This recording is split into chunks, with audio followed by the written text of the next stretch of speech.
Donald Trump's stated intention to take over Greenland continues to make news in the Russian press. Today, tabloid Moskovsky Komsomolets features this mock-up of Trump, Rubio and Vance, shared online by the US president.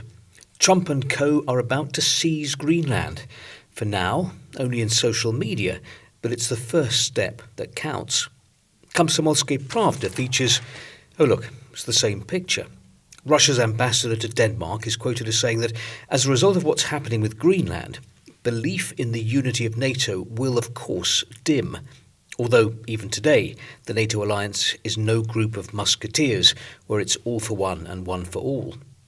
The front page headline in Arguments and Facts is a play on words. Instead of mania velicia, which means delusions of grandeur, the headline reads magia velicia, the magic or the sorcery of grandeur.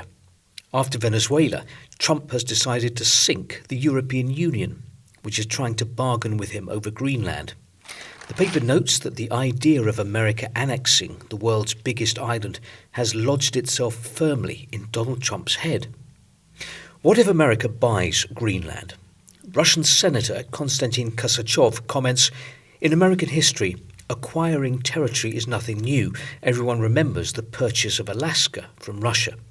But forcing such a transaction is absolutely illegal.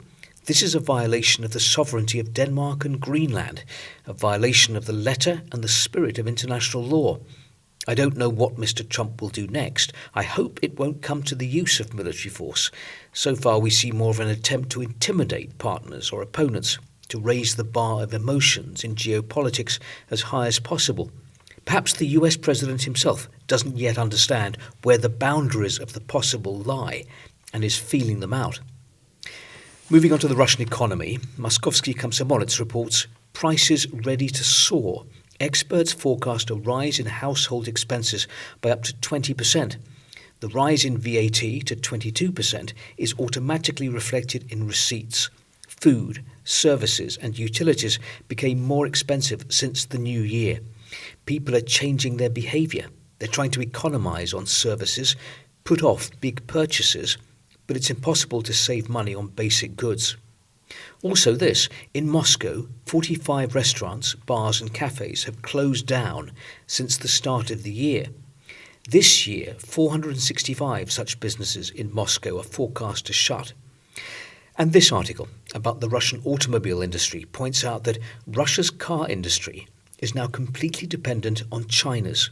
Even the staunchly domestic Lada is not fully homemade. To build it, a lot of foreign components are used, mostly made in China.